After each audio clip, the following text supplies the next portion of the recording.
Throughout the project and from what I've learned today and the things that we have seen in the report, I think, in my opinion, we've seen a lot of progress in the youth in themselves and their engagement and their belief in themselves that they can do this and they can empower other people. I think it's really inspiring that they have progressed and also themselves feel that what they do is important and that what they share and the knowledge that they have and their background and their nature is important for not only themselves, their community or their country, but for the world as well. And I think the way that the capacity that has been built, I think sadly it has not been as the project initially was written out as, but still the project have given a lot of fruit because a lot of the Indigenous young youth they have still gained a lot of knowledge about their rights and how to defend their rights, but also what knowledge they have within their reach and how to share that with others outside of their community. And I think that's really empowering, but I'm sad that it has not been so as we thought in the beginning, that there would be these strong communities with more of a youth leader or group. But I think when you think about it, maybe it's more about how it was organized and also the way of engaging the youth to participate and also keep them being engaged and keep them being part of the project. I know it's really hard sometimes to make people sign up for a project for a longer period of time, and I think maybe that's one of the defaults or the risk that was in this project, that some may not have been able to being part of the full project, but only part of the project.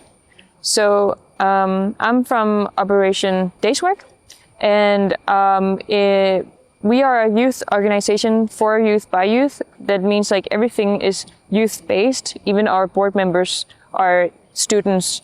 And the way that we do it is essentially we take, I guess, a day out of our life in order to collect money or work for money. And then we will make a big collection, and that will be the charity that we do. And that money combined will be the money that will be raised for the whole project. And what I have done is going out to several high schools and talked about the project, making advocacy work and telling them why is it important, what is it about, and why is it relevant for you, and especially youth in Denmark and their view on life and how the environment is for them, but also in terms of politics and climate change. Making it as relevant as possible so they can put themselves in their shoes and see they are somewhat connected to us as well. And therefore we need to support them. We need to support someone, I guess, give them a little bit of a push or give them what we have in order to emphasize and strengthen the power that they already have. Yeah. In terms of the effectiveness of this project, I think there is some things that you have to consider, that we in Operation Dayswork are a youth-based organization. So the way that we do things or implement projects are very different from others. How we are organized, how our strategy is different. And I think that have been a little bit of a clash, and maybe also done some of the effectiveness from AIPP, UGIA, and I don't know about the local communities, but I think the communication in between all these organizations have done so that the communication has been really slow, or sometimes that the communication was a bit off from my perspective in terms of what we initially had as a project and what the outcome was, and the communication throughout. But the thing is also, we are very volunteer based, and we have little staff that will always be in touch with the project and see the reports and then share it with us who are the volunteers. So that's also a thing in terms of if the organization is based on volunteers or if it's more based on staff that are paid. So I think some of it could have been better, of course, if we had more money, but that's always the case.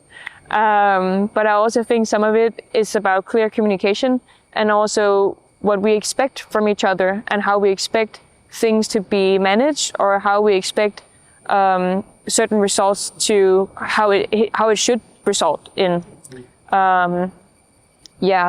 So I think it could have been more effective in the communication. I think if we had more clear expectations, it could also have been maybe a little bit faster or not so